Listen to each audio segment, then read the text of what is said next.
My name's George Milburn. I have a company that designs and sells motorcycle parts, mostly for Triumphs, but we do suspension roller other bikes. I get asked a lot for advice on how to build bikes and how to set them up. We've been building bikes for many years now as a hobby and as part of the business. I've decided to do, for myself, a Triumph Bonneville and build it as a street tracker. And I'm going to do a video blog of this build. Now we're a bit against time on this because we want to get it built for the Stoneleigh Park show in April. Like a lot of modern bikes, the Triumph Bonneville has one or two problems with customizing. The early models with carburetors weren't as much of a problem, but the later bikes with electronic fuel injection and CAN bus systems can cause a bit of a problem for modification. Also, the fuel tank in the later bikes has the fuel pump in the tank, and most modifications of bikes don't change the tank for this reason. So to make life a bit harder for ourselves, we've got an EFI bike, and we're going to do one or two modifications that aren't normally done to the Bonnevilles as part of the build. So this is the bike here. It's a very early EFI model that still has the mechanical speedo on it, but that doesn't do you any favours because it still has the CAN bus in the clocks, so you can't just disconnect them and the bike will run. You have to do something about that. We're going to address that later on in the build. As I may have previously mentioned, the biggest problem on these EFI bikes for customisation is the fact that some of the fuel injection system is actually in the fuel tank, so you can't easily substitute the tank. Like I say, we're going to address this on this build. We're going to use part of the frame as a fuel swirl pot, run the fuel in the backbone of the frame down to a separate fuel pump and fuel regulator system. Therefore we can run any fuel tank we like on it. We'd probably run an earlier Bonneville tank, as they are much smaller than these. Although people don't realise it, they're actually a far physically smaller tank than these. Right, so getting started on a build, normally we like to do a bit of planning first. I've built a lot of bikes in the past, and we get some sort of idea what we're going to build, so you know what parts you're going to need for the build. Now, I know it's a bit interior design, but I like to do a mood board of what I'm going to do with the bike. Get lots of pictures of things that you like the ideas of, stick them all on a board or a book and look at it, and either add or discount the bits that you can either afford or you'd like to incorporate into the design. Now, some of the ideas I would like to put into this are quite radical. We'd like to get away with the oil cooler because I think it's ugly on the bike. So we're going to do some replumbing to cool the oil without any visible oil cooler.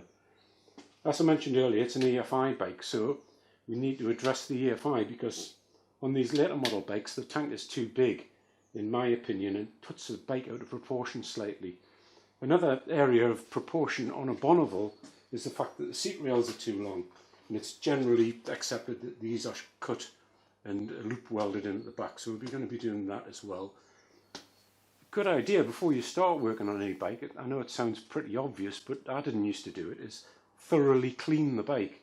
Therefore you're not getting filthy dirty when you're taking bits off. So I've already thoroughly degreased and steam washed this bike down to get all the crud off it.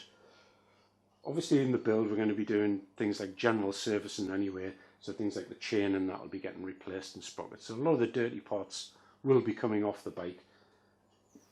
Now I normally plan a build quite thoroughly beforehand, wherefore we can buy all the parts in and we know exactly what we're going to do with it.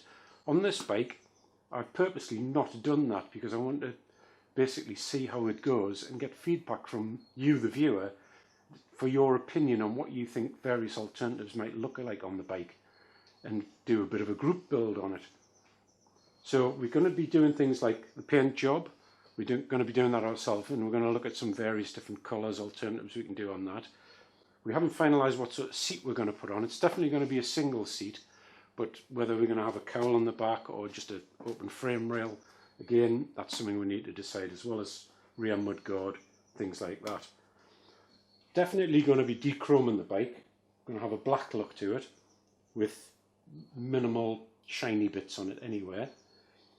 Wheels and tyres are very important on any custom, particularly on a street tracker, street scrambler. You want a nice aggressive tread on the tyres with the right wheel sizes to get the proportions right.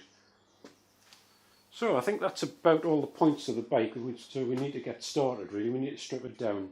Good idea when you're stripping anything is label everything if you're not sure, especially wiring, fuel pipes.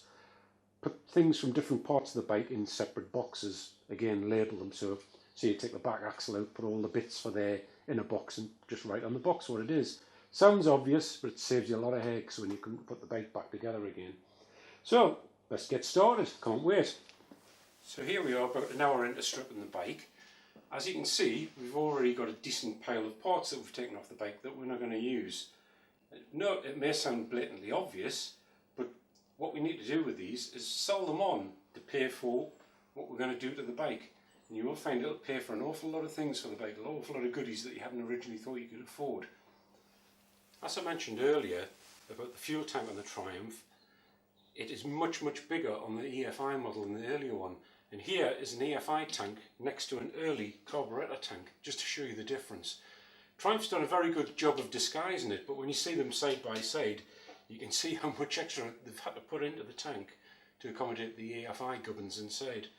So getting rid of the EFI system out of the tank is going to free up a lot of design possibilities on the build.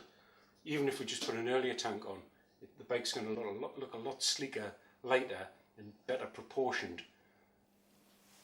So that's enough for today, end of part 1. Tune in about a week or so and we'll have part 2 where we should have the bike virtually fully stripped down and carry out with some of the modifications that we're going to look at. Bye for now.